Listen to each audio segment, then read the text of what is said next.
Hello, I'm Andrew Kame-Daichi, and we're continuing our look at pre-modern Japan. Today we're going to be talking about the world of Yoshimitsu, medieval Japanese culture. Now, medieval Japanese culture is a fascinating world, and we really, in the short time frame we have here today, can only scratch the surface. But I'm hoping that I can sort of give you a really quick whirlwind tour of what that cultural world was like, so that you can get a little bit of a sense of the flavor of what it was like to live in that era. Now, I want to start by introducing to you this strange-looking document. This is actually a letter sent to the, quote, King of Japan, end quote, by the Emperor of Ming China in 1402. And if you've been paying attention, you'll think, wait a second, there really is no King of Japan. We have this Tenno that he's been talking about all this time. Who is this king? Well, the king in relation here actually refers to the shogun, Shogun Yoshimitsu. Now, here is the thing. Official relations with China had been broken off back in 894, and of course relations had continued between Japan and China unofficially.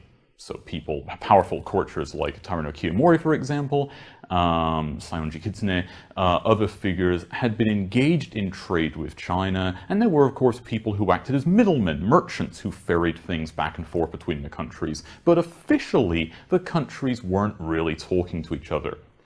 And the reason for this sort of situation was that if you wanted to have official relations with China, you had to operate like a vassal state. Your country had to submit to the Chinese system and use a lot of kind of denigrating language to refer to your own country and so forth. And this was something that Japanese rulers had been unwilling to do. So, Shogun Yoshimitsu, however, decides to buck the trend. He decides to reopen official relations with China, and he does so by kind of skirting around the existence of the Tenno altogether and presenting himself as the king of the country.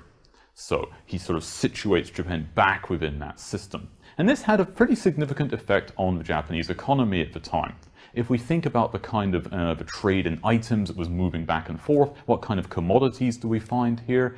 We've got Japanese wood, silver, and some types of finished luxury goods, particularly Japanese paper and swords, being traded to China in exchange for things like porcelain and books and medicine.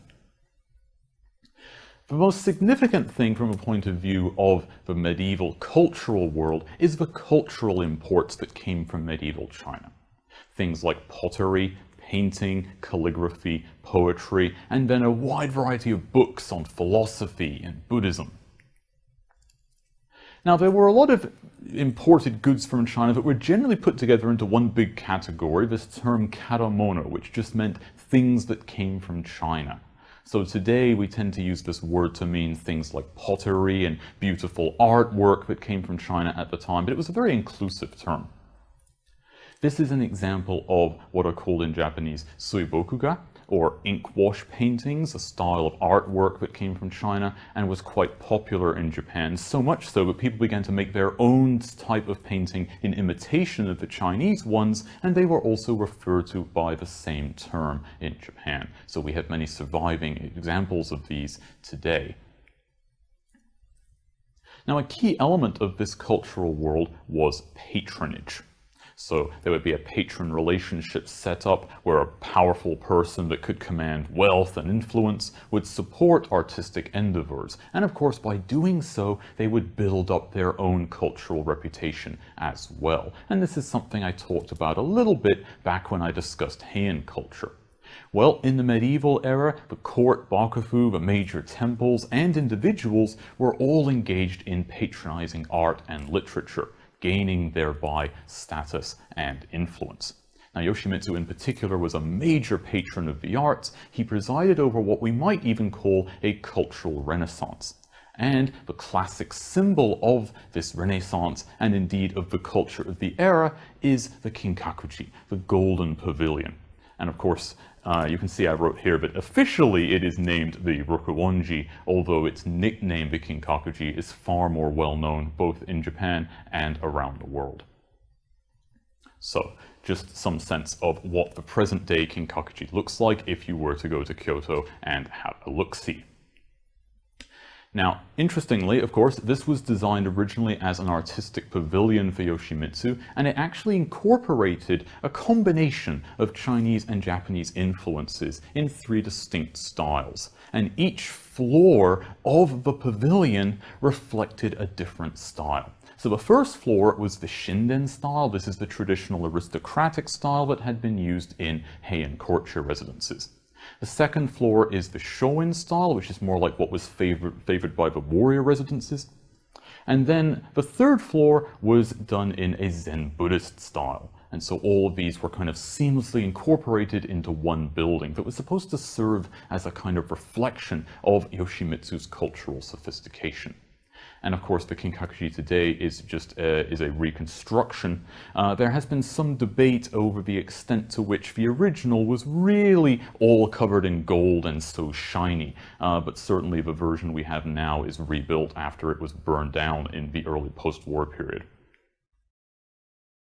Another key element of culture at this time is gardens and landscaping. Now, generally speaking, gardens in Japan tend to be based around water or sand, and they were based on a few different sort of conceptual ideas. The first of these were the precedent of Chinese gardens. So people in Japan knew about Chinese gardens, had seen pictures of these that had been drawn, had read beautiful descriptions of them, and of course people had come back from China earlier in Japanese history and talked about the garden tradition there. Moreover, there were manuals that had been brought from China explaining how to make classic Chinese-style gardens. So this was one source of influence. Another was Japanese views of nature. People who set out to make a garden in Japan were, of course, thinking about nature in a certain way, wanting to reflect what they saw as the most important points in nature. They would also attempt at times to sort of reflect the landscape. So, for example, they would try to take Fujisan, Mount Fuji, and recreate the image of that in their little garden in miniature. So that type of thing. And finally, of course, religious sensibilities. So how people thought about religion, this also influenced the type of garden design that they had. Now, if we're going to take a couple of other examples to think about here, one would be, of course, Shogun Yoshimasa's Ginkakuji. The Ginkakuji is the silver pavilion. Of course, it's often compared to the Kinkakuji. This was Yoshimasa's attempt to sort of play catch-up with his predecessor Yoshimitsu. He also wanted to have his own cultural pavilion like his predecessor. So the Ginkakuji also today remains an extremely famous location. And here at the bottom, we have the sand garden of Roanji, a temple in Kyoto. This is an example of the type of sand gardens where, rather than a garden being based around water and literally incorporating as sort of natural elements, it sort of figuratively captured these by using the sand to represent clouds or water, rocks to represent big clusters of mountains and this sort of thing. So it's a kind of figurative representation of the landscape. Of course, we can't talk about culture without thinking briefly about literature. And when we talked about literature so far, of course, we talked a little bit about tales during the Heian period, but I spent a bit more time talking about poetry and its significance in Japanese culture. Well, this continued to be the case in the medieval era. Waka was still very popular, and from Waka, there was a new development that came to be called Renga, or linked verse. And essentially, this evolved out of people having kind of contests and collaborative works where they would try to link their poems together to create a chain sequence. And over time, this itself became a new type of poetic art form. The other thing that's important with Renga is that many of these Renga masters later on were important in terms of spreading court culture to other areas in Japan. So later on they fanned out into the countryside after the wars at the end of the medieval era. And as they went, they actually spread that court culture into the countryside a little bit more. So we have the diffusion of court culture from the capital out into the countryside, and the Renga masters played a very significant role in that. Now, this is an illustration of a Denga gathering. Another thing that's interesting to think about in terms of Denga is its impact, is the kind of role that it played in not really going against social norms, but to some extent kind of stepping outside social norms a little bit. There wasn't quite the type of social class distinction bound up with Denga practice that there were with some other cultural activities. People from the upper classes and the lower classes were seen as, it was equally seen as suitable participants in Denga. And it was possible for people from different classes to actually collaborate together. So if you were a very successful poet who was known for their contribution to Denga, then your social class background was not quite as significant as it might have been in some other cultural contexts. So Denga was not exactly the great equalizer, but it was a little bit more balanced in that sense, in terms of inclusivity, bringing people together from different parts of society. And of course, it wasn't just poetry, but also tales continued to be important at the time. A couple of popular types. One was Otogizoshi. These were popular illustrated stories, often based on folklore and legends. And then there were the epic war tales, Gunki Monogatari. Of course, the classic example being the Heike Monogatari. And the role here to consider is that of the Biwa Hoshi. Biwa Hoshi were usually blind itinerant monks or nuns, and they would travel around and perform on the biwa, so the Japanese lute. And so they didn't only perform chapters from the Heike Monogatari, but that was the classic work that they became known for.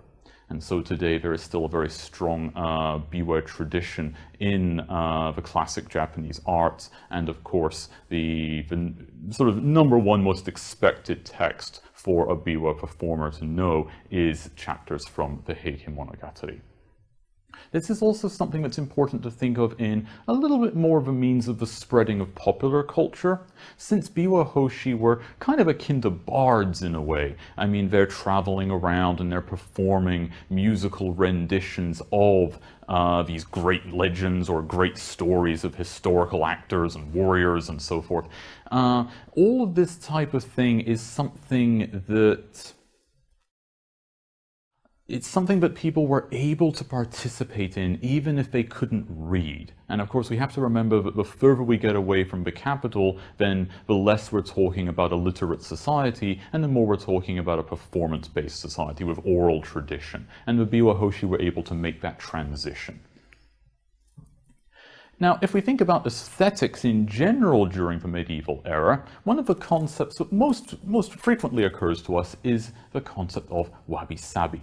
And if we break this up into two pieces, wabi can be seen as meaning sort of the beauty of simplicity. It embraces imperfection and asymmetry. So keeping things simple, not trying to have them too complicated or too complex. The idea that something doesn't have to be perfect, that there is something more beautiful in the human, in something being kind of a little bit off, a little bit imbalanced in some way. And this is often associated with a kind of natural rustic look, kind of the beauty of things in nature. This, of course, is quite different from the miyabi of the classical age that held up the court and the capital and this advanced kind of urban culture, and that was seen as something perfect that people were supposed to aspire to. Here we have something quite different, so sort of simple things, natural things, getting away from the kind of complicated higher style. And sabi, on the other hand, is the beauty resulting from wear and age. So something being kind of old and worn, that's not a bad thing, this is a beautiful thing. We should celebrate things being old. As they age, they kind of gain character. The little chips and nicks and damage that happens to something as it's used over a long period of time actually adds to the character of that item. So here, for example, we have a Muromachi era storage jar. This is a great example of that wabi-sabi aesthetic at work. So there's no attempt to create this based on a perfect mold. Right from the start, it's intended to be a little bit rough around the edges, to have its own kind of character, and as time goes by, to have, through generations of use, acquired its own little extra kind of flavor, which is supposed to add to that aesthetic appeal. And of course, we can't talk about medieval culture without considering Noh theater. Noh theater is particularly interesting within Japanese culture. It evolved from a type of religious performance, and it was designed to be very minimalist. These days, of course, it's known as being highly stylized. Now, originally, it wasn't quite as slow and stylized as it is today. What happened is that as it evolved as an art form, people drew out kind of its essential qualities and exaggerated them more and more and more until the performance became very slowed down and very highly stylized. Now, this was cemented as an art form by two individuals, Kanami Kiyotsugu and his son Zeami Motokyo, in the late 14th century. Now, Kanami developed much of the style that later on became associated with classic Noh theater. Zeami wrote some 50 plays that eventually became the core of the Noh canon. And of course, particularly influential here was again Shogun Yoshimitsu, who strongly supported Zeami's endeavors and helped make Noh recognized as a very highly respected art form. So just to give you some sense of what a contemporary Noh performance looks like. Of course, Noh is very famous for the masks that are worn, and again, that very stylized performance. It's designed to create a kind of mystical kind of effect among the audience. You are supposed to feel a little bit distant from the real world around you, as if you've been elevated to a higher plane, if you're in the right frame of mind when taking in a Noh performance. And of course, you have to keep in mind that because this evolved out of a type of religious performance, the creation of that type of spiritual, otherworldly type of effect is entirely intentional. Now, moving from the spirituality of Noh theater, we end up with the religious traditions. Religious traditions also underwent a significant change in the medieval era. Here, of course, we want to think first and foremost about Pure Land Buddhism. Pure Land Buddhism emphasized salvation through faith in Amida Buddha, through the invocation of the Nenbutsu. So you're supposed to chant this Nembutsu sequence. You're supposed to say those words that will enable you to be saved by Amida Buddha. And the idea is that if you put your faith in him, then when you die, he will lift you up and carry you away to the Western paradise, where you are basically guaranteed to be able to achieve Buddhist enlightenment. Because this didn't require any special type of study or any particular type of special practice, it was something that was quite different from the traditional Buddhism of the court and the capital, and it proved to be very popular among the masses. So, especially the Nembutsu itself, of course, Namu Amida Butsu, this is not an extremely complicated prayer that one is supposed to undertake, and so this was something that was relatively easy to teach to people, as was the entire idea of a philosophy. The world is in a place that seems very forsaken, but don't worry, there's this person who has this great power to save you, and if you put your faith in him, then everything will be okay. So this was something that you can understand was very appealing to people, even if they didn't have much in the way of education. But not just Pure Land Buddhism, we also see the development of Zen Buddhism. Zen Buddhism put great emphasis on meditation and awareness, and although it had been around a little bit earlier, it gained a kind of new enthusiasm in the medieval era because it was popular among warriors. This idea of focusing and having an awareness of the world around you and mindfulness and discipline, these seemed like qualities that were appealing in warrior culture. And so there was a strong kind of attraction for Zen Buddhism among the warriors. Zen Buddhism also had a particularly strong cultural influence because it puts emphasis on simplicity and a kind of refinement. This also inspired gardens and tea ceremony. And if we transition through to there and talk a bit about tea ceremony, of course, still very famous in Japan today. If we look at it in simply, it's the ritualized preparation and serving of green tea, and it uses specialized utensils in a specialized space.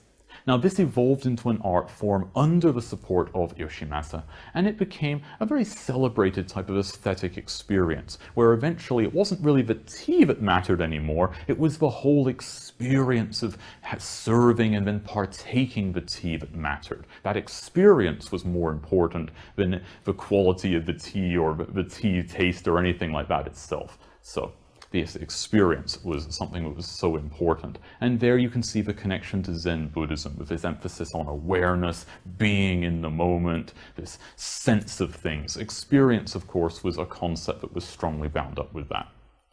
Tea ceremony was not just important from that perspective, it was also important because it had a big influence on household design. It popularized tatami rooms. So tatami rooms became the established type of room that was required for serving tea. So of course, if you wanted to host tea ceremonies, and of course by the late medieval era every significant person did, then of course you would have to have a special tatami room prepared. It also popularized shoji doors, so the sliding paper screen doors. These were something that became a regular part of Japanese households from this point on, as did tokonoma, the decorative alcoves, where again you have a decorative space in part of the room design where you only have something very simply put on display. A scroll, for example, or a type of lacquerware, or some type of prepared flower arrangement or something like that, designed of course for people to focus on when they're taking in the experience of the tea. So again, that connection to the type of spiritual experience. So here we have a depiction of a traditional tea ceremony. This, of course, was prepared quite late, but it follows the 1897, you can see, but it follows the conventions that had been set in the late medieval era. Just to give you a general sense, you have the people in the tatami room, and we have the kind of decorative alcove off to the side, and then you can see how it's sort of framed as a type of experience that people are partaking in, but it's more important than just having tea. And so we can say that from the tea room evolved the archetypal Japanese room. Indeed, today when we talk about washitsu, so Japanese style room, the image that people have in their mind is of a tatami room with shoji sliding doors and of course the decorative alcove. And this of course is the classic example of what the tea room used to look like. So we have this transformation where what starts off as a dedicated space for a performance of the tea ceremony evolves into a standard type of thinking about household design. So, if we think about all these different strands that I've really quickly introduced here and we pull them together, we can say that the Muromachi period is a time of great cultural development and that it gives birth to many artistic and cultural styles and traditions.